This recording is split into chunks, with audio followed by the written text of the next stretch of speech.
how to prepare for prelims, mains and interview, and how to gain maximum marks in general studies, in prelims and also in mains and also interview.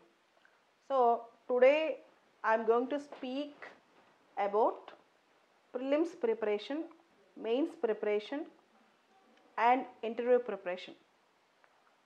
Our class we are going to have prelims, mains, interview. మన class ఇప్పుడు ప్రిలిమ్స్కి ఎలా prepare అవ్వాలి, మెయిన్స్కి ఎలా prepare అవ్వాలి, ఇంటర్వ్యూకి ఎలా prepare అవ్వాలి ఇది. So first of all you should know we should start our preparation minimum 1.5 year before writing our exam, our prelims exam. మనము ప్రిలిమ్స్ ఎగ్జామ్ ఎప్పుడు రాస్తామో అంతకుముందు 1.5 year నుంచి ప్రిపేర్ అవ్వాలి first thing. And you should prepare for prelims, mains and interview in a comprehensive way. ప్రిలిమ్స్కి, మెయిన్స్కి, ఇంటర్వ్యూకి మొత్తం సమగ్రంగా ప్రిపేర్ అవ్వాలి. You should follow an integrated approach. Now ప్రిలిమ్స్కి ఎలాంటి క్వశ్చన్స్ అడుగుతారు, మెయిన్స్కి ఎలాంటి క్వశ్చన్స్ అడుగుతారు, ఇంటర్వ్యూకి ఎలాంటి క్వశ్చన్స్ అడుగుతారు చూద్దాం. ఓకేనా? సో లాస్ట్ 1 week నుంచి వచ్చిన టాపిక్స్లోంచి నేను ఇప్పుడు మీకు ఎక్స్ప్లెయిన్ చేస్తాను. ప్రిలిమ్స్కి ఎలాంటి క్వశ్చన్స్ అడుగుతారు, మెయిన్స్కి ఎలాంటి క్వశ్చన్స్ అడుగుతారు. 2 days back on June 11th, the Supreme Court said reservation is not a fundamental right. తమిళనాడులో కొన్ని రాజకీయ పార్టీలు సుప్రీంకోర్టు దాకా వెళ్ళాయి. నీట్లో ఓబీసీ రిజర్వేషన్ను తమిళనాడు ఇచ్చేసిన సీట్లో 50% ఓబీసీస్కి ఇవ్వాలని నీట్ ఎగ్జామ్లో సంబంధించి తమిళనాడు చెందిన రాజకీయ పార్టీలు ఏం చేశాయంటే సుప్రీంకోర్టుకి వెళ్ళాయి. మా ఓబీసీస్కి మేము నీట్ ఎగ్జామ్లో ఇచ్చేసిన సీట్లలో 50% ఇవ్వాలి అని చెప్పి 50% ఇవ్వాలని చెప్పారనమాట. సో సుప్రీంకోర్టు ఏం చెప్పింది తెలుసా? 2 days back, reservation is not a fundamental right. Supreme court 2 days back said reservation is not a fundamental right. మీరు ఒక రిజర్వేషన్ ఒక ఫండమెంటల్ రైట్ లాగా అడగడానికి వీల్లేదు. It is not a fundamental right. Okay, this is what is the Supreme Court said 2 days back. ఇది ప్రిలిమ్స్కి ఇంపార్టెంటే, మెయిన్స్కి ఇంపార్టెంటే, పర్టికులర్గా మెయిన్స్కి అనమాట. సో ఒక కరెంట్ అఫైర్స్లోంచి మనం బాగా ఇది గుర్తుపెట్టుకోవాలి. మీరు చదివే ఉంటారు నోట్స్ ఒకటి. లాస్ట్ 2-3 days నుంచి one important issue is in notes. Last 2-3 days నుంచి వన్ ఇంపార్టెంట్ ఇష్యూ ఒకటి కరెంట్ అఫైర్స్లో ఉంది. ఏంటంటే ఏషియాటిక్ లైన్స్. గుజరాత్లో గిర్ నేషనల్ పార్క్లో ఏషియాటిక్ లైన్స్ సంఖ్య పెరిగింది. గుజరాత్లో గిర్ నేషనల్ పార్క్స్లో the number of Asiatic lions were increased. 29% increase, 29% increase అయిందని. So question they don't ask about Asiatic lions now. So UPSC try to confuse you. UPSC ఒకసారి ఇలాంటి questions చెప్పినప్పుడు కన్ఫ్యూజ్ చేస్తుంది మిమ్మల్ని. ఎలా కన్ఫ్యూజ్ చేస్తుంది తెలుసా? Which are the tribes, name the tribes that live along with Asiatic lions. అక్కడ Gir national పార్క్లో ఏషియాటిక్ లైన్స్ దగ్గర బతికే ట్రైబల్స్ పేరు చెప్పండి. Maldhari tribes. They are Maldhari tribes. ఏ ట్రైబ్స్ వాళ్ళకి దగ్గరలో బతుకుతున్నారు? మాల్ధారీ ట్రైబ్స్. సో ఇలాంటివి అడుగుతారు. అలానే ఐయుసిఎన్ లిస్ట్లో, international union for conservation of nature and natural resources, IUCN red లిస్ట్లో ఏషియాటిక్ లైన్స్ ఏ క్రైటీరియాలో ఉన్నాయి అంటే ఎండేంజర్డ్ క్రైటీరియాలో ఉన్నాయి. ఇలాంటివి అడుగుతారు. సో మీరు గుజరాత్లో ఏషియాటిక్ లైన్స్ గురించి చదివేటప్పుడు చాలా చదవాలి. అలానే 2018లో గుజరాత్లో ఏషియాటిక్ లైన్స్కి ఒక వైరస్ వచ్చింది, కెనైన్ డిస్టెంపర్ వైరస్ అని. క్యానైన్ డిస్టెంపర్ వైరస్ అని. అలానే 2020లో బేబీసియాసిస్ అనే డిసీజ్ వచ్చింది. బేబీసియాసిస్. సో ఒక టాపిక్లోంచి ఇన్ డీటెయిల్ క్వశ్చన్స్ అడుగుతారు. ఆ టాపిక్ని మనం 360 వ్యూ చూసుకోవాలి, హోలిస్టిక్ అప్రోచ్ చూసుకోవాలి. అంటే ఒక టాపిక్ చదివేటప్పుడు దాన్ని పూర్తి స్థాయిలో చదువుకోవాలి. సో ఇదే ఎన్విరాన్మెంట్ సంబంధించి ఇంకొక టాపిక్ న్యూస్లో ఉంది. ఆ టాపిక్ ఏంటంటే estimation exercise of Indian gaur in Nilgiris. Estimation exercise of Indian gaur in Nilgiris. Nilgiri ప్రాంతంలో అడవి బర్రెలు ఉంటాయి కదా, వాటిని కౌంటింగ్ మొదలెట్టారు, వాటిని కౌంట్ చేశారు. ఇండియాలో దాదాపు 2000 ఉన్నాయంట. ఆ ప్రాంతంలో, నీలగిరి ప్రాంతంలో అడవి బర్రెలు దాదాపు 2000 ఉన్నాయంట. ఇక్కడ పూర్తి స్థాయిలో ఇండియన్ గౌర్ మీద క్వశ్చన్ అడుగుతారు, అడవి బర్రెల మీద క్వశ్చన్ అడుగుతారు. హిందూ పేపర్లో కరెక్ట్గా 3 రోజుల క్రితం దీని మీద మంచి ఆర్టికల్ వచ్చింది. Gaurs, GAUR, gaurs in Nilgiris అని చెప్పి. దీనిలో ఫిలిమ్స్లో ఏం అడగొచ్చు? ఇండియన్ గౌర్స్ IUCNలో ఏ లిస్ట్లో ఉన్నాయని. IUCNలో వల్నరబుల్ లిస్ట్లో ఉన్నాయి అని అడుగు. అది దీని ఆన్సర్. అలానే ఇండియన్ గౌర్స్ అంట, భారతదేశంలో ఉండే అడవి బర్రెలు, they don't like to live in forest, they like to live near human settlements. మనుషులు ఎక్కడుంటారో, టీ ప్లాంటేషన్స్ ఎక్కడుంటాయో వాటికి దగ్గరగా ఉండాలని ప్రయత్నం చేస్తారు, అంతేగాని అడవిలో ఉండడానికి ప్రయత్నం చేయరంట. ఓకే, ఇండియన్ గౌర్స్ మనుషులు జనావాసాలు ఎక్కడుంటాయో అక్కడ ఉండడానికి ప్రయత్నం చేస్తారు. సో మీరు ఇలా ఎగ్జామ్కి ప్రిపేర్ అయ్యేటప్పుడు పూర్తి స్థాయిలో చదువుకోవాలి, ఒక టాపిక్ తీసి నోట్స్ రాసుకోవాలి. అంతేకాని ఎవరో ఇచ్చిన నోట్స్ మీద డిపెండ్ అవ్వకూడదు.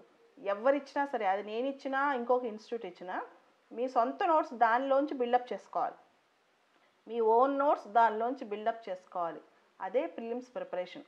సో మీ ఓన్ నోట్స్ దానిలోంచి రావాలి. అలానే ఇంకొక 2-3 విషయాలు. ఈ మధ్య అమెరికా, యుఎస్లో state department has release its annual international religious freedom report.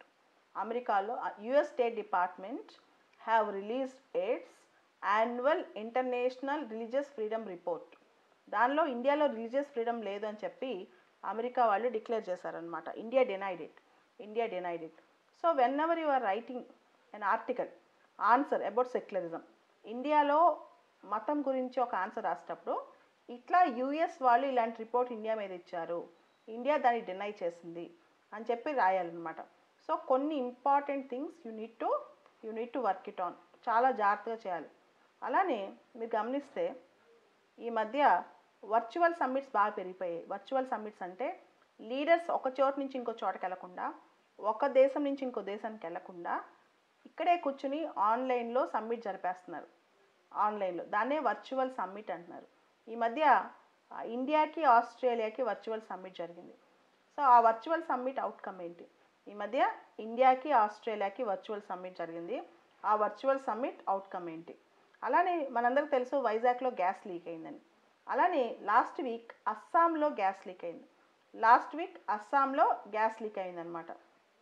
And one more important thing, ఈ వారం చాలా ఇంపార్టెంట్ న్యూస్ ఏంటంటే రామన్ మెగ్సెసే అవార్డ్స్ 2020 క్యాన్సిల్ చేసేసారు. They stopped giving Raman Magsaysay awards for 2020. Corona virus వల్ల రామన్ మెగ్సెసే అవార్డ్స్ క్యాన్సిల్ చేసేసారు. So మీరు ఏం చదువుకోవాలి? రామన్ మెగ్సెసే అవార్డ్స్ ఎందుకు ఇస్తారు, ఏ ఫీల్డ్స్లో ఇస్తారు, దానిలో గొప్పతనం ఏంటి, దాన్ని ఏషియాస్ నోబెల్ ప్రైజ్ అని ఎందుకంటారు, so you are expected to study like that అనమాట. అలానే మీరు చూస్తే ఈ లాస్ట్ 2-3 డేస్ 1 వీక్ నుంచి మీకు IIT మెడ్రాస్కి టాప్ ర్యాంక్ వచ్చింది. ఇండియాలో హయ్యర్ ఇన్స్టిట్యూషన్స్కి ర్యాంకింగ్ ఇచ్చారు. మినిస్ట్రీ ఆఫ్ HRD వాళ్ళు NIRF అనే సంస్థ ద్వారా ర్యాంకింగ్ ఇప్పించారనమాట, నేషనల్ ఇన్స్టిట్యూషనల్ ర్యాంకింగ్ ఫ్రేమ్వర్క్ ద్వారా. దానిలో Madras university, IIT Madras top ర్యాంక్లోకి వచ్చింది. సో ఇట్లాంటి డేటా వచ్చినప్పుడు చూసుకోవాలి. అయితే ఈ డేటా వచ్చినప్పుడే జస్ట్ 2 డేస్ ముందు అంతర్జాతీయంగా హైయర్ ఎడ్యుకేషన్ ఇన్స్టిట్యూషన్స్ ర్యాంకింగ్స్ వచ్చాయి. ఇంటర్నేషనల్గా హయ్యర్ ఎడ్యుకేషన్ ఇన్స్టిట్యూషన్స్ ర్యాంకింగ్ వచ్చాయన్నమాట. QS ర్యాంకింగ్స్ అంటాం, QS ర్యాంకింగ్స్. దానిలో ఇండియాస్ టాప్ మోస్ట్ యూనివర్సిటీస్ ఎవరూ లేరని, ఏ యూనివర్సిటీ రాలేదు. క్యూఎస్ ర్యాంకింగ్స్లో ఇండియా టాప్ మోస్ట్ యూనివర్సిటీస్ కూడా ర్యాంక్స్ రాలేదన్నమాట. సో ఇలాంటివన్నీ కూడా గుర్తుపెట్టుకోవాలి, ఇలాంటివన్నీ జాగ్రత్తగా రాసుకోవాలన్నమాట. అదేవిధంగా రీసెంట్గా ఐసీఎంఆర్ వాళ్ళు ఒక రిపోర్ట్ ఇచ్చారు. ఏమనంటే కరోనా వైరస్ స్లమ్స్లో వచ్చే అవకాశం ఎక్కువ ఉంది, కరోనా వైరస్ స్లమ్స్లో వచ్చే అవకాశం ఎక్కువ ఉంది, స్లమ్లో ఉండే వాళ్ళకి వచ్చే అవకాశం ఎక్కువ ఉంది అని చెప్పి. సో ఇలాంటి విషయాలు కూడా మీరు గ్రహించి బుల్లెట్ పాయింట్ రాసుకోవాలి. ఇలాంటి విషయాలు కూడా కొంచెం చూసుకుని you need to go with bullet points అనమాట. తర్వాత you should also read about last 1 week నుంచి బాగా న్యూస్లో ఉన్నది ఇండియా చైనా రిలేషన్స్. ఎక్కువ న్యూస్లో ఉందన్నమాట. India China relations, India Nepal relations, India China, India Nepal.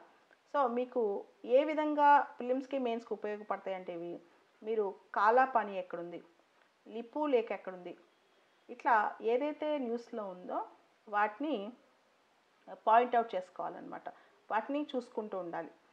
So దాని తర్వాత ట్రంప్ లాస్ట్ వీక్ ఒక మాట చెప్పారు, G7ని ఎక్స్పాండ్ చేసే ఆలోచనలో ఉన్నట్టు తెలుస్తోంది మనకి. ఇండియాని G7కి ఇన్వైట్ చేస్తున్నారు గెస్ట్ లాగా, స్పెషల్ ఇన్వైటీ. ఇండియాకి G7ని ఇన్వైట్ చేయబోతున్నారంటే స్పెషల్ ఇన్వైటీ లాగా. So you are expected to study about that, దాని గురించి చదువుకోవాలి. అలానే లాస్ట్ వీక్ ఐసీసీ న్యూస్లో ఉంది, ఇంటర్నేషనల్ క్రిమినల్ కోర్ట్, ఐసీసీ న్యూస్లో ఉంది. ఇంటర్నేషనల్ క్రిమినల్ కోర్టుకి ఐసీజేకి తేడా ఏంటి? ఇంటర్నేషనల్ క్రిమినల్ కోర్ట్ హేగ్లో ఉంటుంది, ఇంటర్నేషనల్ కోర్ట్ ఆఫ్ జస్టిస్ హేగ్లో ఉంటుంది. ఇంటర్నేషనల్ క్రిమినల్ కోర్టులో crimes against humanity, crimes of grave concern, ఇలాంటివన్నీ ఇంటర్నేషనల్ క్రిమినల్ కోర్టులో చూస్తారు. కానీ ఐసీజే అనేది, ఇంటర్నేషనల్ కోర్ట్ ఆఫ్ జస్టిస్ అనేది యూఎన్ కింద డైరెక్ట్గా పనిచేస్తుంది. Directly it's the principal organ of the UN, but ICC is not an organ of UN. ఐసీజేకి ఐసీసీకి తేడా ఏంటంటే ICJ, international court of justice, is a principal judicial organ of the UN, but ICC, international criminal court, is not the branch or organ of UN. It works independently. It was created by a Rome statute. అది separate statute ద్వారా create అయింది, Rome statute అనమాట. So ఇట్లా current affairs రాగానే మీరు పూర్తి స్థాయిలో current అఫైర్స్ని analyse చేసుకోవడం, రాసి పెట్టుకోవడం చేయాలి. And those who are preparing for civils, ఎవరైతే సివిల్స్ కానీ గ్రూప్ 1 ఎగ్జామ్ కానీ చేస్తున్నారో వాళ్ళు ఏ రోజు ఆ రోజు కరెంట్ అఫైర్స్ బుల్లెట్ పాయింట్స్ అన్న నోట్స్ ప్రిపేర్ చేసుకోకపోతే they will be at loss, చాలా నష్టపోతారు. ప్రిలిమ్స్ మెయిన్స్ ఇంటర్వ్యూలో మనం ఏమనుకుంటాం తెలుసా, మనకి సడన్గా మనం 2 నెలల్లో ప్రిపేర్ అవుతాం, 3 నెలల్లో ప్రిపేర్ అవుతాం అనుకుంటాం. అలా అవటం కష్టం, that is impossible. You are expected, మీరు ఏం చేయాలంటే ప్రతిరోజు చదువుకోవాలి, నోట్స్ రాసి పెట్టుకోవాలి. మొత్తం కరెంట్ అఫైర్స్ నోట్స్ రాయడానికి టైం ఉండదు, టైం సరిపోదు అంటారు కదా, టైం ఉండదు, టైం సరిపోదు అంటారు కదా, కాదు. కరెంట్ అఫైర్స్ నోట్స్ రాసుకుంటే మీకు ఎంత లాభం అంటే, బుల్లెట్ పాయింట్లను రాసుకోండి, కనీసం 2 లైన్లు, ఒక్కొక్క టాపిక్ గురించి 3-4 లైన్స్ అలా రాసుకోండి. అలా 6 months చేస్తే మీ అనాలిసిస్ పవర్ చాలా బాగా పెరుగుద్ది. ప్రిలిమ్స్లో, మెయిన్స్లో, ఇంటర్వ్యూలో మీ బ్రెయిన్ సూపర్గా వర్క్ చేస్తుందన్నమాట. సో ఒరిజినాలిటీ ఆఫ్ థాట్ రావాలంటే, మీ బ్రెయిన్లో ఒరిజినల్ థాట్స్ రావాలన్నా, ఒరిజినల్ ఐడియాస్ రావాలన్నా, కంటిన్యూస్గా ఒక టాపిక్ గురించి మాట్లాడాలన్నా, సడన్గా నేను ఒక టాపిక్ గురించి మిమ్మల్ని అడిగాను, మీకు కాన్ఫిడెన్స్ రాదు సడన్గా మాట్లాడటానికి. కారణం ఏంటి తెలుసా, మీకు వైడ్ రీడింగ్ హ్యాబిట్ వస్తేనే కాన్ఫిడెన్స్ వస్తుంది. మీ పైన మీకు నమ్మకం కలగాలంటే పూర్తి స్థాయిలో ప్రతిరోజు కరెంట్ అఫైర్స్ని అనలైజ్ చేసి సబ్జెక్ట్కి కనెక్ట్ చేసుకోవాలి, సబ్జెక్ట్కి బాగా కనెక్ట్ చేసుకోవాలన్నమాట. So that is important for all of you. అందుకని మీకు ఈ వారం వచ్చిన కరెంట్ అఫైర్స్ ఎలా ఉన్నాయనేది కొంచెం ఐడియా ఇస్తున్నాను మీకు. అలానే 3 రేటింగ్ ఏజెన్సీస్ లాస్ట్ 10 daysలో ఇండియా రేటింగ్ విషయంలో అంత పాజిటివ్గా సపోర్ట్ చేయలేదు ఇండియాకి. ఫిచ్ కానీ, స్టాండర్డ్ అండ్ పూర్ కానీ ఇట్లా మనకి మొత్తం 3 రేటింగ్ ఏజెన్సీస్ మనకి అస్సలు సపోర్ట్ చేయలేదన్నమాట. ఈ రేటింగ్ ఏజెన్సీస్ ఎందుకు సపోర్ట్ చేయలేదు, ఏ రేటింగ్ ఏజెన్సీ ఇండియాకి ఏ ర్యాంక్ ఇచ్చింది, ఇవన్నీ కూడా మనం చూసుకోవాలి. ఓకే, ఈ రేటింగ్ ఏజెన్సీ స్టోరీస్ కూడా మనం చూసుకోవాలన్నమాట, అది కూడా ఇంపార్టెంట్. అలానే లాస్ట్ వీక్లో రామ్ ప్రసాద్ బిస్మిల్ అనే ఫ్రీడమ్ ఫైటర్ 123rd బర్త్డే జరిగింది. 123వ బర్త్ యానివర్సరీ జరిగిందనమాట. ఆ 123వ బర్త్ యానివర్సరీలో రామ్ ప్రసాద్ బిస్మిల్ గురించి, ఆయన రెవల్యూషనరీయా అంటే విప్లవ స్వాతంత్ర సమరయోధుడా కాదా, ఆయన ఏ పాట రాశారు, ఆయన ఏ గ్రూప్లో ఉన్నారు, ఆయన హెచ్ఎస్ఆర్ఏలో ఉన్నారా, భగత్ సింగ్కి ఆయనకి ఏమన్నా భావ సారూప్యం ఉందా, ఇవన్నీ కూడా చూసుకోవాలి. లాస్ట్ వీక్ ఒక ఫ్రీడమ్ ఫైటర్ బర్త్ యానివర్సరీ జరిగింది. ఆ బర్త్ యానివర్సరీ జరగగానే ఆయన గురించి చదువుకోవాలి. ఎందుకంటే 2007లో 2007లో మెయిన్స్ ఎగ్జామ్లో అందరు గెస్ కొట్టారు, ఒక క్వశ్చన్ వచ్చేసింది డైరెక్ట్గా. అందరు గెస్ కొట్టారు ఒక క్వశ్చన్ ఏంటి తెలుసా, భగత్ సింగ్ మీద ఈ సంవత్సరం మెయిన్స్లో గ్యారంటీ క్వశ్చన్ వస్తాయి, గ్యారంటీ వస్తాయి. ఎందుకు తెలుసా, అది birth anniversary, 100th birth anniversary of Bhagat Singh. 2007 Bhagat Singh 100th birthday అనమాట, 100th బర్త్డే. సో మెయిన్స్లో మీరు చూస్తే 2007 మెయిన్స్లో భగత్ సింగ్ మీద క్వశ్చన్ వచ్చింది. సో కొన్ని క్వశ్చన్స్ ఎక్స్పెక్ట్ చేయొచ్చు, కొంచెం మనం జాగ్రత్తగా పట్టుకుంటే కొన్ని క్వశ్చన్స్ మనం ఎక్స్పెక్ట్ చేయొచ్చు అనమాట. అలానే మీరు ఇంకోటి చూసుంటారు, తమిళనాడు ఏం చేస్తుందంటే, తమిళనాడులో సిటీస్ టౌన్స్ దాదాపు 1000కి పైగా 1018 ప్లేసెస్ పేర్లు మార్చింది. యూపీఎస్సీకి ఎప్పుడైనా సరే కల్చర్ అంటే చాలా ఇష్టం. కల్చర్ మీరు గమనిస్తే 2012, 13, 14, 15, 16 ఈ 4 సంవత్సరాల్లో క్లాసికల్ లాంగ్వేజ్ అనే దాని మీద ప్రిలిమ్స్లో 3 సార్లు క్వశ్చన్ వచ్చింది. క్లాసికల్ లాంగ్వేజ్ స్టేటస్ అనే దాని మీద, లాంగ్వేజెస్ మీద 3 సార్లు క్వశ్చన్ వచ్చిందనమాట. సో తమిళ్ వాళ్ళు వాళ్ళ భాషకి ప్రాధాన్యం ఇస్తున్నారు, వాళ్ళ భాష యొక్క ఉచ్చారణకి ప్రాధాన్యం ఇస్తున్నారు. తమిళ్ వాళ్ళు వాళ్ళ భాషకి ప్రాధాన్యం ఇస్తున్నారు, వాళ్ళ భాష యొక్క ఉచ్చారణకి ప్రాధాన్యం ఇస్తున్నారు. సో ఇది మీకు తెలియాలి, ఇది మీకు కరెక్ట్గా తెలియాలన్నమాట. ఇలాంటి అంశాలు వచ్చినప్పుడు తమిళ్ కానీ కన్నడ కానీ భాషలో ఏమైనా మార్పులు వచ్చినా, వాళ్ళు కొత్త బూస్ట్ తీసుకొచ్చినా, వాళ్ళు ఏదైనా కొత్త పనులు చేసినా అవన్నీ కూడా మీరు చూసుకోవాలి. దాంతోపాటు లాస్ట్ వీక్ ఇంకోటి న్యూస్లో ఉంది, GM foods, genetically modified foods అనమాట. జన్యు మార్పిడి ఆహారం, విత్తనాలు, వీటి గురించి కూడా బాగా న్యూస్లో ఉంది, అది కూడా ఒకసారి చూసుకోవాలి. దాని తర్వాత ఇంకొకటి, ఇండియాలో చాలా కొత్త అంశాలు కూడా బయటకు వస్తాయి. లాస్ట్ వీక్ ఒక కొత్త స్కీమ్ లాంచ్ అయింది, సహకార్ మిత్ర అని. కొత్త స్కీమ్, ఎప్పుడైనా సరే గుర్తుపెట్టుకోండి, గవర్నమెంట్ ఆఫ్ ఇండియా ఏదైనా మంచి స్కీమ్ లాంచ్ చేసినా, ఏదైనా స్టేట్ గవర్నమెంట్ పెద్ద పెద్ద స్కీమ్స్ లాంచ్ చేసినా, స్కీమ్స్ అండ్ పాలసీస్లోంచి మీరు ప్రిలిమ్స్, మెయిన్స్, ఇంటర్వ్యూలో క్వశ్చన్స్ కంపల్సరీ వస్తాయి. స్కీమ్స్ అండ్ పాలసీస్, ప్రభుత్వ పథకాలు, ప్రభుత్వ విధానాలు, దానిలోంచి కంటిన్యూస్గా క్వశ్చన్స్ వస్తాయి అన్నమాట. ఉదాహరణకి లాస్ట్ వీక్, గత వారంలో ఎవరైతే రకరకాల దానిలో ఇంటర్న్షిప్ చేస్తున్నారో ఆ విద్యార్థులకి గవర్నమెంట్ ఫండ్ ఇస్తుందన్నమాట, సహకార్ మిత్ర అనే స్కీమ్ ద్వారా. సహకార్ మిత్ర, ఈ సహకార్ మిత్ర అంటే ఏంటో మీరు పూర్తి స్థాయిలో చదువుకోవాలి. దాని తర్వాత ఇంకొక ఇంపార్టెంట్ అంశం ఏంటంటే, national highway authorities of India is the first construction sector organization to go fully digital. NHAI, national highway authority of India, national highway authority of India అనే ఆర్గనైజేషన్ గవర్నమెంట్ ఆఫ్ ఇండియాకి చెందిన organization. It's the first constructive sector organization to go fully digital. కంప్లీట్గా డిజిటల్కి వెళ్ళిన organisation అనమాట. అది కంప్లీట్గా పూర్తి స్థాయిలో డిజిటల్కి వెళ్ళిన ఆర్గనైజేషన్. మీరు ఎప్పుడైనా గుర్తుపెట్టుకోండి, మోడీ గారి స్పీచెస్ ఉన్నా, ప్రెసిడెంట్ స్పీచెస్ ఉన్నా, వాటి గురించి రాసి పెట్టుకోండి. మోడీ గారి స్పీచెస్, ప్రెసిడెంట్ స్పీచెస్, వాటి గురించి రాసి పెట్టుకోండి. సో కమింగ్ టు ప్రిలిమ్స్, ఇప్పుడు మీకు అర్థమైంది లాస్ట్ 1 వీక్ నుంచి వచ్చిన అంశాలు మనం ఎలా కనెక్ట్ చేసుకుంటూ చదువుకోవాలి. ఖచ్చితంగా నోట్స్ ఎవ్రీడే 24 hours ఒక డెడ్ లైన్ పెట్టుకోండి. మీరు అందరికి చెప్తున్నాను, ప్రతి 24 గంటలకి ఒక డెడ్ లైన్. ఆ 24 గంటలు నేను ఏం చేశాను, ఆ 24 గంటలు అయిపోగానే మీరు ఒకసారి రివిజన్ చేసుకోవాలి. ఈరోజు నేను కరెంట్ అఫైర్స్ పూర్తి చేశానా, ఈరోజు ఈ టైంలో ఏం చేశాను, క్లాస్లో చెప్పిన సబ్జెక్ట్ లేదా మనం అనుకున్న సబ్జెక్ట్, టార్గెట్ ఉన్న సబ్జెక్ట్ పూర్తి చేశానా లేదా, ఇది కంప్లీట్గా మీరు చేసుకోవాలి. You need to go with complete, మీ కాన్షియస్నెస్లో మీకు తెలియాలన్నమాట, నేను ఎంతవరకు పర్ఫెక్ట్గా చేశాను, ఎంతవరకు కరెక్ట్గా చేశానని. సో అది ఫస్ట్ థింగ్. రెండోది, ప్రిలిమ్స్లో నెగిటివ్ మార్క్స్ ఉంటాయి. ప్రిలిమ్స్లో 2 పేపర్లు, paper 1, paper 2. Paper 1 general studies, paper 2 CSAT. CSAT అనేది క్వాలిఫైయింగ్. చాలామంది సీసాట్ భయపడతారు. కొంతమంది ఏం చేస్తారు తెలుసా, ఓవర్లుక్ చేస్తారు. మాకంతా వచ్చేసు, మాకు బాగా వచ్చు సీసాట్, మేము బీటెక్కే చదువుకున్నామని చెప్పి. కానీ అలా కాదు, బీటెక్ చదివిన వాళ్ళు కూడా సీసాట్ పేపర్ ప్రాక్టీస్ చేసి వెళ్ళాలి. లాస్ట్ 10 years నుంచి క్వశ్చన్ పేపర్స్ తీసుకుని ప్రాక్టీస్ చేసి ఎగ్జామ్కి వెళ్ళాలి. ఎవరైతే నాన్ మ్యాథ్స్ వాళ్ళు ఉంటారో వాళ్ళు Agarwal basic reading, comprehension reading books అవి చూసుకోవాలి. అలానే తెలుగు మీడియం స్టూడెంట్స్ కూడా, ఈవెన్ తెలుగు మీడియం స్టూడెంట్స్ కూడా నేను చెప్పే అడ్వైజ్ ఏంటంటే, ఇంగ్లీష్ పేపర్ చదువుకోవడం నేర్చుకోవాలి. తెలుగు మీడియం స్టూడెంట్స్ కూడా. ఎందుకంటే సీసాట్లో ఇంగ్లీష్ కాంప్రిహెన్షన్స్, జనరల్ కాంప్రిహెన్షన్స్ ఉంటాయి. అవి క్వాలిఫైయింగ్ మార్క్ అయినా సరే కనీసం వాటిని అర్థం చేసుకునేంత ఇంగ్లీష్ పరిజ్ఞానం రావాలి. తెలుగు మీడియం స్టూడెంట్స్ అందరికీ నేను చెప్పేది ఇదే. సో ప్రిలిమ్స్లో నెగిటివ్ మార్క్స్ ఉంటాయి. సో ప్రతి తప్పుకి నెగిటివ్ మార్క్ పోతుంది. 1/3 వంతు 1/3 నెగిటివ్ మార్క్ అనమాట. తప్పు రాస్తే మార్కులు పోవటమే కాదు, ఆ మార్కులు కట్ అవటమే కాదు, నెగిటివ్ మార్కులు కూడా కట్ అవుతాయి.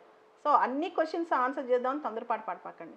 నేను అన్నీ ఆన్సర్ చేసేస్తాను, నాకు అంత పర్ఫెక్ట్గా కావాలంటే అది కష్టం. 100 to 100 out of 100 అలా చేయొద్దు. సో ఇది ప్రిలిమ్స్. ఈ ప్రిలిమ్స్కి ఏం సబ్జెక్టులు చదవాలి, దేనిలోంచి క్వశ్చన్స్ ఎక్కువ వస్తాయి, ఏం సబ్జెక్టులు చదువుకోవాలి, దేనిలోంచి క్వశ్చన్స్ ఎక్కువ వస్తాయి. పాత రోజుల్లో స్ట్రిక్ట్గా కొన్ని సబ్జెక్టులోంచి ఎక్కువ క్వశ్చన్స్ వచ్చాయి. పాలిటీ, హిస్టరీ, జాగ్రఫీ, ఎకానమీ, వీటిలోంచి ఎక్కువ క్వశ్చన్స్ వచ్చాయి. ఏది పాత రోజుల్లో. ఇప్పుడు ఈ సబ్జెక్టులతో పాటు కరెంట్ అఫైర్స్లోంచి, ఇంటర్నేషనల్ రిలేషన్స్లోంచి, కరెంట్ అఫైర్స్, ఇంటర్నేషనల్ రిలేషన్స్, తర్వాత you have science and technology, environment ecology, science and technology, environment ecology, ఇలా వీటిలోంచి కూడా వస్తున్నాయి. ఆర్ట్ అండ్ కల్చర్, వీటిలోంచి కూడా వస్తాయి అన్నమాట. సో ట్రెడిషనల్ సబ్జెక్ట్స్ ఏంటి, polity, history, geography, economy. Modern subjects కొంచెం ఎక్కువ క్వశ్చన్స్ వస్తున్నాయి. ఏంటి కొన్ని సబ్జెక్ట్లో ఏంటంటే international relations, science and technology, తర్వాత current affairs, art and culture, environment ecology, ఇవి కూడా చూసుకోవాలి. సో ద బెస్ట్ వే, ప్రిలిమ్స్కి బెస్ట్ వే ఫర్ ప్రిపరేషన్ ఏంటంటే ఒక్కసారి బేసిక్స్ చదువుకోండి. అన్ని సబ్జెక్టులు బేసిక్స్ చదువుకోండి. ఈ బేసిక్స్ చదువుకున్న తర్వాత, బేసిక్స్ అయిపోయిన తర్వాత క్వశ్చన్ పేపర్స్ చూడండి. ఓల్డ్ క్వశ్చన్ పేపర్స్ చూడండి. ఆ ఓల్డ్ క్వశ్చన్ పేపర్స్లో మీకు అర్థమైంది క్వశ్చన్స్ ట్రెండ్ ఎలా ఉందో.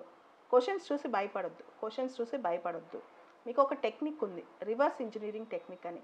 రివర్స్ ఇంజనీరింగ్ టెక్నిక్ అంటే ఏంటంటే క్వశ్చన్ పేపర్ చూసి, ప్రతి క్వశ్చన్లో కాన్సెప్ట్ చూసి, ఆ కాన్సెప్ట్లోంచి సబ్జెక్ట్స్ నేర్చుకోవడం.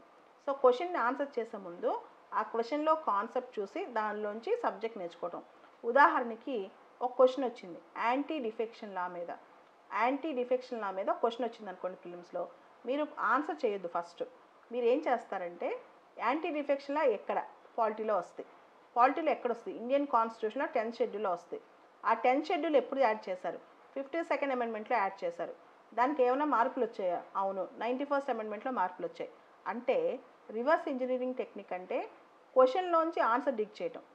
సబ్జెక్ట్ నేర్చుకున్న తర్వాత ఆన్సర్ తెలుసుకోవడం కాదు, క్వశ్చన్ని చూసి దానిలోంచి కూడా ఆ సబ్జెక్ట్ నేర్చుకోవచ్చు.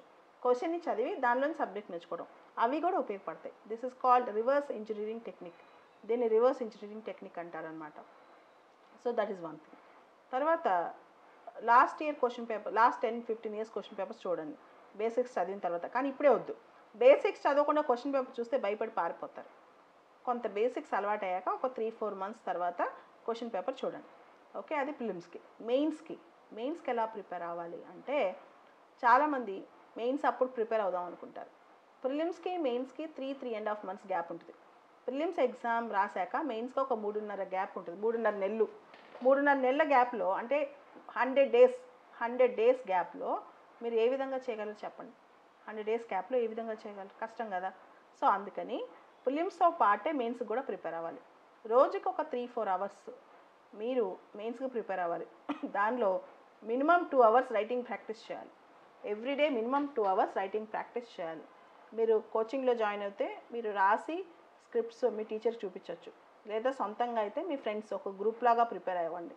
మీ ఫ్రెండ్స్కి చూపించండి, ఒకరికొకళ్ళు కరెక్ట్ చేసుకోండి. కానీ ఎవరైతే స్క్రిప్ట్ రాస్తారో వాళ్ళే ఫైనల్గా సక్సెస్ అవుతారు. గుర్తుపెట్టుకోండి బాగా, ఎవరైతే స్క్రిప్ట్స్ రాస్తారో వాళ్ళే ఫైనల్గా సక్సెస్ అవుతారు. మీకు ఒక చిన్న ఎగ్జాంపుల్ చెప్తాను. నేను ప్రతిరోజు రాస్తూనే ఉంటాను, ఎవ్రీ మినిట్ రాస్తాను. ఇప్పుడు నా మంచం మీద, ఇప్పుడు నేను నా రూమ్లోకి వచ్చిన నా మంచం మీద ఇలా స్క్రిప్ట్లు పడేసి ఉంటాయి. నా మంచం మీద తీసి చూపిస్తాను, ఇట్లానే ఉంటాయి. అలా కట్టలు పడేసి ఉంటాయి అనమాట. ప్రతిదీ నేను చదువుతూ రాస్తూ ఉంటాను. నేను చదవటం రాయటం రెండు కంటిన్యూస్గా ఉంటుంది అనమాట. So you are expected to study along with study అంటే కేవలం పుస్తకం చదవటం కాదు. Not just reading, you are expected to write. ఎవరైతే రాస్తూ చదువుతారో వాళ్ళకి సక్సెస్ తొందరగా వస్తుంది. ఎప్పుడు రాస్తూ ఉండాలి, అదే ధ్యాసలో ఉండాలి. ఎప్పుడు రైటింగ్ ప్రాక్టీస్లో ఉండాలి, ఎప్పుడు అదే ధ్యాసలో ఉండాలి. దట్ ఈస్ ఆల్సో ఇంపార్టెంట్ మెయిన్స్కి అనమాట. అలా రాస్తూ చదివితే ఏమవుతుందంటే ప్రిలిమ్స్లో, మెయిన్స్లో, ఇంటర్వ్యూలో ఆన్సర్ ఎనాలిసిస్ అనేది మీ బ్రెయిన్లోకి వెళ్ళిపోద్ది. ప్రిలిమ్స్లో, మెయిన్స్లో, ఇంటర్వ్యూలో ఆన్సర్ అనాలిసిస్ మీ బ్రెయిన్లోకి వెళ్ళిపోద్ది. సో మెయిన్స్లో ఎన్ని పేపర్స్ ఉంటాయి? మెయిన్స్లో మొత్తం 9 పేపర్స్ ఉంటాయి. మెయిన్స్లో మొత్తం 9 పేపర్స్ ఉంటాయి అన్నమాట. మెయిన్స్లో నెగిటివ్ మార్క్స్ ఉండవు, కానీ పెనాల్టీ మార్క్స్ ఉంటాయి. నెగిటివ్ మార్క్స్ ఉండవు, కానీ మరీ పిచ్చి పిచ్చి పనులు చేస్తే పెనాల్టీ మార్క్స్ ఉంటాయి. పిచ్చి పిచ్చి పనులు అంటే వాళ్ళు ఇచ్చిన సైడ్లో రాయొద్దన్న ప్లేస్లో రాసేయటం, క్వశ్చన్ పిచ్చి పిచ్చిగా డీల్ చేయటం, అంటే నెంబరింగ్ సరిగ్గా వేయకుండా, లేదా ఆన్సర్ స్క్రిప్ట్లో ఒక భాషలో రాయమంటే ఇంకో భాషలో రాయటం, ఇట్లా కొన్ని పిచ్చి పనులు చేస్తే పెనాల్టీ వేస్తారు. మెయిన్స్లో నెగిటివ్ మార్క్స్ ఉండవు, కానీ కొంతమందికి పెనాల్టీ పడిద్ది. ఆ పెనాల్టీ ఎంత దారుణంగా ఉంటుందంటే భయం వేస్తుంది. పెనాల్టీ మెయిన్స్లో పెనాల్టీ అనే కాన్సెప్ట్ ఉంది, ప్రిలిమ్స్లో నెగిటివ్ మార్క్ అనే కాన్సెప్ట్ ఉంది. కానీ పెనాల్టీ చాలా రేర్గా పడుద్ది, అందరికీ పడదు, చాలా రేర్గా పడుద్ది అనమాట, వాళ్ళు మరీ పిచ్చి పనులు చేస్తే. కమింగ్ టు మెయిన్స్లో 9 పేపర్స్ ఉంటాయి. ఈ 9 పేపర్స్లో 2 papers compulsory and qualifying. 2 papers are qualifying papers అనమాట. ఒకటి ఇంగ్లీష్ పేపర్ ఒకటి ఉంటుంది, మన 10th క్లాస్ ఇంగ్లీష్ లాగా ఉంటుంది. అది ఊరికే పాస్ అవ్వచ్చు, కానీ తెలుగు మీడియం వాళ్ళు ముందే ప్రాక్టీస్ చేసేయాలండి. So I advise you, civil సర్వీసెస్లో ఇంగ్లీష్ పేపర్ కూడా తెలుగు మీడియం స్టూడెంట్స్ అయితే ఒకసారి చేయండి. ఇంగ్లీష్ మీడియం పేపర్ స్టూడెంట్స్ అయితే ఎస్ఏ రైటింగ్, ప్రిసీ రైటింగ్, తర్వాత question and answers, paragraph answers ఉంటాయి, అవి సినానిమ్స్, యాంటోనిమ్స్, అవి ఈజీగా రాయొచ్చు, అవి ఊరికే రాయొచ్చు సరదాగా. నాకైతే 1.5 అవర్లో అయిపోద్ది పేపర్. 3 అవర్స్ పేపర్ నేనైతే 1.5 అవర్లో కంప్లీట్ చేశాను ఇంగ్లీషు. మీరు అలాంటి పనులు చేయొద్దు, ఎందుకంటే నేను ఏముందిలేండి, మీరు అలా కాదు, మీరు స్ట్రిక్ట్గా చివరి వరకు రాయండి. ఇంగ్లీష్ పేపర్ కూడా, ఇంగ్లీష్ పేపర్ క్వాలిఫైయింగ్ పేపరే, ఆ మార్క్స్ కౌంట్ చేయరు. తర్వాత రీజనల్ లాంగ్వేజ్ పేపర్ ఒకటి తీసుకుంటారు. రీజనల్ లాంగ్వేజ్ పేపర్ అంటే ప్రాంతీయ భాష, అంటే నేను తెలుగు తీసుకున్నాను, అది కూడా బాగుంటుంది ఎవరికి. కానీ కొంతమంది స్టూడెంట్స్ ఏం చేస్తారు తెలుసా, తెలుగు హిందీ పెడతారు, అవి అస్సలు ప్రిపేర్ అవ్వరు, అసలు చిన్నప్పటి నుంచి నేర్చుకోరు. నా అదృష్టం ఏంటంటే నాకు తెలుగు రాయటం, చెప్పడం, మాట్లాడటం బాగొచ్చు కాబట్టి నేను తెలుగు పేపర్ కూడా ఫాస్ట్గా రాసేస్తాను. మీరు మాత్రం ఎవరైతే రీజనల్ లాంగ్వేజ్ తెలుగు కానీ హిందీ కానీ తీసుకుందాం అనుకుంటున్నారో అప్పుడప్పుడు రాస్తూ ఉండండి ఆ భాష. వారానికి ఒక పేజ్ రాయండి చాలు అనమాట. తర్వాత 7 పేపర్స్ ఉంటాయి, అవి కాకుండా 7 పేపర్స్. ఓకే, 7 పేపర్స్ ఏమేమి ఉంటాయో చెప్తాను. ఫస్ట్ 7 పేపర్స్లో ఈ 7 పేపర్స్ మార్క్స్ ఫైనల్ రిజల్ట్లో కౌంట్ చేస్తారు. ఈ 7 పేపర్ల మార్క్స్ ఫైనల్ రిజల్ట్లో కౌంట్ చేస్తారు. ఒకటి essay writing, general essay writing paper ఉంటుంది. మీరు చూసే ఉంటారు, నేను ఈరోజు ఒక ఎస్ఏ అప్లోడ్ చేశాను. కార్తీక్ సార్ అని ఇంటర్వ్యూకి వెళ్ళారు. ఆ సార్ చెప్పిన ఎస్ఏ ఒకటి అప్లోడ్ చేశాను. ఆ సార్ రాసి చెప్పిన essay. Telugu medium, English medium, Balalatha YouTube channel 2 ఉన్నాయి. ఇంగ్లీష్ మీడియం వాళ్ళకి ఇంగ్లీష్లో అప్లోడ్ చేశాను, తెలుగు మీడియం వాళ్ళకి తెలుగులో చేశాను. అట్లా ఎస్ఏ ఎలా రాయాలని అప్పుడప్పుడు అప్లోడ్ చేస్తాను. దాన్ని పెట్టి మీరు రోజు రెగ్యులర్గా న్యూస్ పేపర్స్ చదువుతూ మీ సొంత ఎస్ఏస్ ప్రాక్టీస్ చేయండి. ఇక్కడ మీ అందరికి చెప్పే అడ్వైజ్ ఏంటంటే, ఎస్ఏ రైటింగ్ అనగానే డైరెక్ట్గా వెళ్ళి రాసేస్తాను, నాకు ఎస్ఏ నేను ఇక్కడ వద్దు అంటే అలా కాదు. ముందే ప్రాక్టీస్ చేయండి. వీక్కో 10 డేస్కో ఒక ఎస్ఏ చేయండి, వీక్కో 10 రోజులకో, వారానికి 10 రోజులకు ఒక ఎస్ఏ రాయండి సరిపోద్ది. 1 ఇయర్ పాటు ప్రతి 10 రోజులకు ఒక ఎస్ఏ రాసిన సంవత్సరానికి ఒక 40 ఎస్ఏలు అవుతాయి. ఎవ్రీ 10 డేస్కి మీరు ఒక ఎస్ఏ రాశారనుకోండి ఫర్ 1 ఇయర్, యావరేజ్గా మీరు 40 ఎస్ఏస్ రాసేస్తారు చాలు. అవి రాసినా చాలు. చాలామంది అది కూడా చేయరు. మేక్ ఇట్ ఏ పాయింట్, ఖచ్చితంగా ఒక పాయింట్ పెట్టుకోండి. ప్రతి 10 డేస్కి మీరు ఒక ఎస్ఏ రాస్తారు. బాగా ప్రిపేర్ అయ్యి, బాగా అనలైజ్ చేసి ఒక టాపిక్ రాస్తారు. సివిల్స్ ప్రిపేర్ అయ్యే వాళ్ళందరూ ఈ పని చేయాలన్నమాట. రెండోది, second important thing, essay paper తర్వాత, ఎస్ఏ పేపర్ 250 మార్క్స్కి ఉంటుంది. ఆ 250 మార్క్స్లో 2 ఎస్ఏస్ రాయాలి, 125, 125. ఒక్కొక్క ఎస్ఏ 125 మార్కులు. మీకు ఒక సర్ప్రైజింగ్ థింగ్ చెప్పనా, ఎస్ఏలో హయ్యెస్ట్ స్కోర్ తెచ్చుకోవచ్చు. నాకు తెలిసిన వాళ్ళు 156, 160 మార్క్స్, 250 మార్క్స్కి 156 వచ్చిన వాళ్ళు కూడా ఉన్నారు. 156 వచ్చిన స్టూడెంట్స్ కూడా ఉన్నారు. మీరు కూడా చేయొచ్చు ఎస్ఏ రైటింగ్. అదేం లేదు, ప్రాక్టీస్ చేస్తే చాలు. ఇప్పటి నుంచి ప్రాక్టీస్ చేస్తే, దానికి ఎక్సలెంట్గా అవసరంలా, ప్రాక్టీస్ ఈజ్ ఎనఫ్ అనమాట. బాగా ప్రాక్టీస్ చేస్తే అయిపోతుంది. అది ఎస్ఏ. తర్వాత జిఎస్ 4 పేపర్స్ ఉన్నాయి, జిఎస్ 4 పేపర్స్ ఉన్నాయి అన్నమాట. GS1, GS2, GS3, GS4. GS 4 papers, GS1, GS2, GS3, GS4. GS1లో ఏముంటాయి? GS1లో సోషల్ ఇష్యూస్ అంటే women issues, child issues, Dalit issues, old age people issues, LGBT issues, differently abled people issues, ఇవన్నీ social issues. అంటే సామాజిక అంశాలు, కుటుంబ వ్యవస్థ, మ్యారేజ్ దగ్గర నుంచి ముసలి వాళ్ళ గురించి దగ్గర నుంచి ప్రతి ఒక్కళ్ళ గురించి GS1లో వస్తాయి సోషల్ ఇష్యూస్లో. అలానే GS1లో apart from social issues you will also have world history, ప్రపంచ చరిత్ర, French revolution, American revolution, Russian revolution, అంతకుముందు అన్నిటికన్నా ముందు జరిగిన ఇండస్ట్రియల్ రెవల్యూషన్, ఇవన్నీ చదువుతాం అనమాట. తర్వాత కలోనియలిజం అంటే ఏంటి, ఇంపీరియలిజం అంటే ఏంటి, ఆ తర్వాత ఐడియాలజీస్ అంటే కమ్యూనిజం అంటే ఏంటి, సోషలిజం అంటే ఏంటి, లిబరలిజం అంటే ఏంటి, క్యాపిటలిజం అంటే ఏంటి, ఇవన్నీ కూడా చదువుతాం. తర్వాత మోడర్న్ ఇండియాస్ ఫ్రీడమ్ స్ట్రగుల్ కూడా చదువుతాం మెయిన్స్లో. Then you will also study geography కూడా చదువుతాం అనమాట, ఇండియన్ జాగ్రఫీ పర్టికులర్లీ. ఇదంతా GS1లో ఉంటుంది. GS2లో పాలిటీ గవర్నెన్స్ ఐఆర్.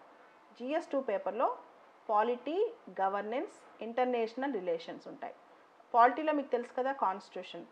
గవర్నెన్స్ అంటే ఏంటి, పబ్లిక్ పాలసీ, ప్రభుత్వ విధానాలు. గుడ్ గవర్నెన్స్ అంటే ఏంటి, ఈ గవర్నెన్స్ అంటే ఏంటి, సిటిజన్ చార్టర్ అంటే ఏంటి, RTI అంటే ఏంటి, గుడ్ గవర్నెన్స్ అంటే ఏంటి, ఈ గవర్నెన్స్ అంటే ఏంటి, సిటిజన్ చార్టర్ అంటే ఏంటి, RTI అంటే ఏంటి, ఇవన్నీ చూసుకోవాలన్నమాట. ఓకే. తర్వాత IR, ఇంటర్నేషనల్ రిలేషన్స్. మీకు అవుట్రైట్గా చెప్తున్నాను, న్యూస్ పేపర్ బాగా చదవండి, ఐఆర్ అయిపోద్ది. కొన్ని మోడల్స్ నేను నా యూట్యూబ్లో కూడా పెడుతుంటాను, నేను ఎలా ఐఆర్ డీల్ చేయాలి అది కూడా చూస్తుండండి ఎవరైతే సొంతంగా చదువుకుంటున్నారో.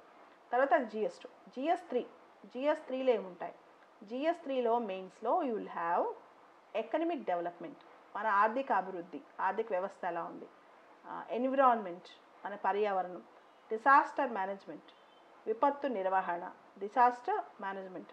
తర్వాత you will have science and technology, ఇవన్నీ GS3లో ఉంటాయన్నమాట. ఇది GS3. ఈ GS3లో కూడా న్యూస్ పేపర్ బాగా చదివితే బెటర్గా ఆన్సర్స్ రాయొచ్చు. SNTలో అప్డేట్స్ బాగా చదువుకోండి. ఎన్విరాన్మెంట్లో కూడా అవుట్డేటెడ్ క్వశ్చన్స్ కాకుండా ఇప్పుడు న్యూస్లో ఎలా ఉన్నాయి, ఉదాహరణకి ఎయిర్ పొల్యూషన్ని ఎలా కంట్రోల్ చేయాలి దగ్గర నుంచి, విశాఖ గ్యాస్ లీకేజ్ దగ్గర నుంచి. తర్వాత SNTలో సైన్స్ అండ్ టెక్నాలజీలో private cooperation in space technology, మీరు అందరు చూసారు ఈ మధ్య అమెరికా SpaceXలో డెమో-2 మిషన్. SpaceX అనే సంస్థ నాసాతో కొలాబరేట్ అయ్యి డెమో-2 మిషన్ పంపించింది.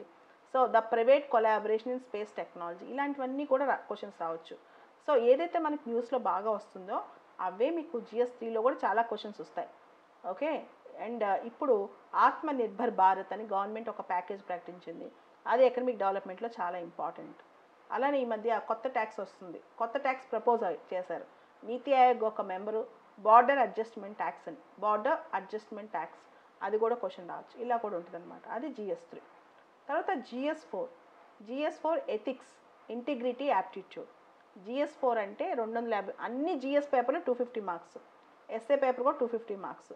సో నేను చెప్పబోయే 7 పేపర్స్ మొత్తం, ఇప్పుడు చెప్తున్న 7 పేపర్స్ మొత్తం ఈచ్ పేపర్ క్యారీస్ 250 మార్క్స్, అంటే టోటల్ ఎంత, 1750 మార్క్స్. సో ఎథిక్స్ పేపర్ కూడా అంతే.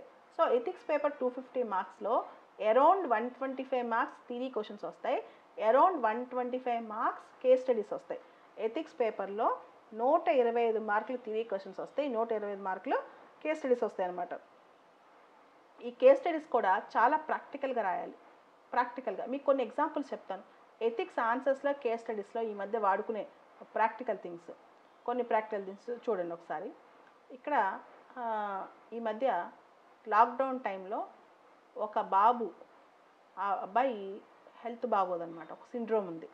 ఆ బాబు ఓన్లీ క్యామెల్ మిల్కే పడుద్ది, మిగతా మిల్క్ అంతా ఎలర్జీ, మిగతా పాలన్నీ ఎలర్జీ అనమాట, ఓన్లీ ఒంటె పాలే తాగుతాడు. ఆ బాబు కోసం ఒక ట్రైన్ స్పెషల్గా ఒక ప్లేస్కి వెళ్ళి ఒంటె పాలు తీసుకొచ్చింది ఆ బాబు కోసం. So PMO, prime ministers office, railway officials అందరూ కొలాబరేట్ అయ్యి ఒక చిన్న బాబుని బతికించడం కోసం లాక్డౌన్ టైంలో ఒక ట్రైన్ రాజస్థాన్లో స్పెషల్ ప్లేస్కి వెళ్ళి ఆ బాబుకి ఒంటె పాలు తీసుకొచ్చింది, క్యామెల్ మిల్క్ అనమాట. Okay. Administration should be empathetic, పరిపాలన అనేది ప్రజల పరంగా ఉండాలి అనే దానిలో ఇట్లాంటి చిన్న విషయాలు కూడా మనకు కౌంట్ అవుతాయని రాయొచ్చు. సో ఎథిక్స్లో మీకు స్టఫ్ ఎక్కడి నుంచి దొరుకుద్ది, ఎథిక్స్లో మెటీరియల్ ఎక్కడి నుంచి దొరుకుద్ది, నేను మెటీరియల్ ఎక్కడి నుంచి రాయాలంటారు కదా, ఎథిక్స్లో ఏ బుక్ చదవాలంటారు. ఎథిక్స్లో పుస్తకాలన్నీ ఓన్లీ బేసిక్ స్టాండర్డే. ఈవెన్ నేను ఒక బుక్ రాసాను తెలుగు ఎథిక్స్, అది కూడా మీకు అప్డేటెడ్ కాదు, అంటే మీరు రాసే బుక్కే కానీ బుక్లో ఉన్న దాన్ని మీరు ఇంప్రూవ్ చేసుకోవాలి. ఎట్లా ఇంప్రూవ్ చేసుకోవాలంటే ఈ క్యామెల్ ఇన్సిడెంట్ ఉంది, అది రాయాలి. ఓకే, అలానే మీరు చూస్తే ఒక 10 రోజుల క్రితం న్యూస్ పేపర్లో వచ్చింది, ఈ మైగ్రెంట్ లేబర్స్ అంట కొంతమంది ఒక స్కూల్లో ఉన్నారు, వలస కార్మికులు ఒక స్కూల్లో ఉన్నారు. ఆ స్కూలు ఆ ఊరోళ్ళు వాళ్ళు బాగా చూసారంట. ఆ స్కూల్ చాలా పాతబడింది. వాళ్ళు ఏం చేస్తారు తెలుసా, గ్రాటిట్యూడ్తో, కృతజ్ఞతతో ఆ స్కూల్ బిల్డింగ్ మొత్తం కలర్స్ వేశారు వలస కూలీలు. సో ఇలాంటి ఇన్సిడెంట్స్ ఇలాంటివి కూడా రాయొచ్చు. సో మంచి మంచి జీవితంలో అంశాలు ఉంటాయి, అవే ఎథిక్స్ అనమాట. ఎథిక్స్కి ఎక్కడ దొరుకుతుంది ఆన్సర్స్ అంటే న్యూస్ పేపర్స్లో ఎవ్రీడే రాసి పెట్టుకోవాలి, మీరు చదివేదాన్ని రాసి పెట్టుకోవాలి. అది GS4 అయిపోయిందా. సో ఇది మెయిన్స్. తర్వాత ఆప్షనల్ సబ్జెక్ట్ ఎస్ఏ రాసి GS4 పేపర్స్ రాసిన తర్వాత మనకి ఆప్షన్ ఉంటుంది. ఒక ఆప్షన్ చూజ్ చేసుకోవచ్చు. ఒక ఆప్షన్లో 2 పేపర్స్ ఉంటాయి. Each paper carries 250 marks. ఆప్షన్లో 2 పేపర్స్ ఉంటాయి. Each paper carries 250 marks. ఒక్కొక్క పేపర్ 250 మార్క్స్ అనమాట. ఏ ఆప్షన్ అయినా బాగానే ఉంటుంది. చాలామంది నేను ఏ ఆప్షన్ తీసుకోవాలి అంటారు కదా, మీ ఇష్టం. ఇప్పుడు ట్రెండింగ్ సోషల్ సైన్సెస్ అంటే ఏంటి, political science, public administration, sociology, geography, ఇవన్నీ ట్రెండింగ్ ఆప్షన్స్ అనమాట. మీకు ఏదైతే ఇంట్రెస్టో అది తీసుకోండి, మీకు ఏదైతే ఇష్టమో అది తీసుకోండి. ఏదైతే ఇష్టమో మీకు, ఏ ఆప్షన్ అయితే, ఏ టీచర్ అయితే మీకు సూట్ అవుతారో అది తీసుకోండి. ఓకేనా. సో అది ఆప్షన్లో కూడా 2 పేపర్స్ ఉంటాయి. జనరల్గా చాలామంది అడుగుతారు ఏ ఆప్షన్ తీసుకుంటే స్కోరింగ్ ఎక్కువ అని, ఏ ఆప్షన్లో నాకు బాగా మార్కులు వస్తాయని. ఎవరన్నా ఈ ఆప్షన్ తీసుకోండి, ఈ ఆప్షన్లో నీకు బాగా మార్కులు వస్తాయంటే అది పచ్చి అబద్ధం. ఇంక్లూడింగ్ పొలిటికల్ సైన్స్, అది ఏ ఆప్షన్ అయినా కావచ్చు. మీరు ఎవరి సలహా తీసుకోకండి. ఒక ర్యాంకర్కి ఫస్ట్ ర్యాంక్ వచ్చింది, 5th ర్యాంక్ వచ్చింది, 10th ర్యాంక్ వచ్చింది, ఈ ఆప్షన్ అంతా తీసుకుంటాను, అదంతా ట్రాష్. అది మీకు సూట్ అవుతుందా లేదా, మీకు మంచి టీచర్ దొరుకుతారా లేదా, తర్వాత ఆ సంవత్సరం ఆ ఆప్షన్ క్లిక్ అవ్వాలి. అంతేగాని పాత స్కోర్లకి మీకు వచ్చే స్కోర్కి సంబంధం ఏముండదు. మీకు వచ్చే స్కోర్కి సంబంధం ఏముండదు. మీకు నచ్చే ఆప్షన్ సెలెక్ట్ చేసుకోండి. ఓకే, అది GS మెయిన్స్ అనమాట. Option 2 papers. ఓకేనా. నేను తీసుకున్న ఆప్షనల్ పొలిటికల్ సైన్స్. నేను పర్సనల్గా నాకు ఇష్టపడే optional, because I have interest. నేను పొలిటికల్ సైన్స్ చదువుతున్నా, నాకు చాలా ఇష్టపడతాను నేను, కాబట్టి ఐ హ్యావ్ టేకెన్ ఇట్, అంతే. సో మీరు కూడా మీకు ఇష్టమైనది తీసుకోవచ్చు. తర్వాత ఆప్షన్ కావాల్సింది ఏంటి తెలుసా, writing practice. Option content 50%. Teacher చెప్తే మీరు చదివితే మీ బ్రెయిన్లో కంటెంట్ 50% ఇంపార్టెంట్. తర్వాత ఆప్షన్ని ప్రజెంట్ చేయడం, ఆన్సర్ రూపంలో ఆప్షన్ రాయగలగటం 50%. ఓకే. సో రెండు సూట్ అవ్వాలి మీకు ఆప్షన్ అంటే. ఒకటి 50%, 50% మీకు కంటెంట్ ఉండాలి. అంటే కంటెంట్ అనేది 50% అయితే దాని presentation 50%. Content plus presentation is equal to success. ఆప్షన్లో హైయెస్ట్ మార్క్స్ అనమాట, కంటెంట్ ప్లస్ ప్రజెంటేషన్. తర్వాత ఇది మెయిన్స్. ఈ మెయిన్స్లో నీకు మార్క్స్ బాగా వస్తే then you will go for interview. ఈలో మార్క్స్ బాగా రావాలంటే ఒక చిన్న టిప్ చెప్తాను. మెయిన్స్లో ప్రతి పేపర్లో ఉన్న ప్రతి క్వశ్చన్కి మనకు ఆన్సర్ రాదు. ఈవెన్ ఇప్పుడు నేను వెళ్ళాను అనుకోండి, అన్ని క్వశ్చన్లకు ఆన్సర్ వస్తా, ఎవరికి రాదు. యూపీఎస్సీలో కూర్చుని యూపీఎస్సీ వాళ్ళు రాసిన ప్రతి క్వశ్చన్కి ఆన్సర్ రాదు. ఓకే, మ్యాక్సిమం క్వశ్చన్స్కి ఆన్సర్స్ వస్తాయి. 20 క్వశ్చన్స్ ఉన్నాయనుకోండి, బాగా చదివిన వాళ్ళకి 15 క్వశ్చన్లు రాయగలరు. కానీ టెక్నిక్ ఏంటంటే వితిన్ స్టిపులేటెడ్ టైం, వాళ్ళు ఇచ్చిన టైంలో మొత్తం పేపర్ కంప్లీట్ చేస్తే సాధారణంగా మనకి ఇంటర్వ్యూ కాల్ వస్తాయి. మనకున్న నాలెడ్జ్కి కొంచెం రీసెంట్గా ప్రిపేర్ అయ్యి, కొంచెం బాగా ప్రిపేర్ అయ్యి మొత్తం పేపర్ని చేసేసి వస్తాయి. పేపర్ని పూర్తి స్థాయిలో మనం కనుక చేసి వస్తే మనకి వస్తుంది.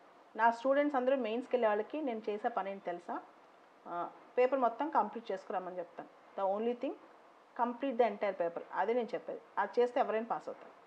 చాలామంది అలా పాస్ అవుతారు. అన్ని పేపర్స్ ప్రిపేర్ అయ్యాను నేను, ఎలా అంటే పాస్ అవుతారు. The only thing hand writing, స్పీడ్గా రాయటం ప్రాక్టీస్ చేయాలి. ఓకే.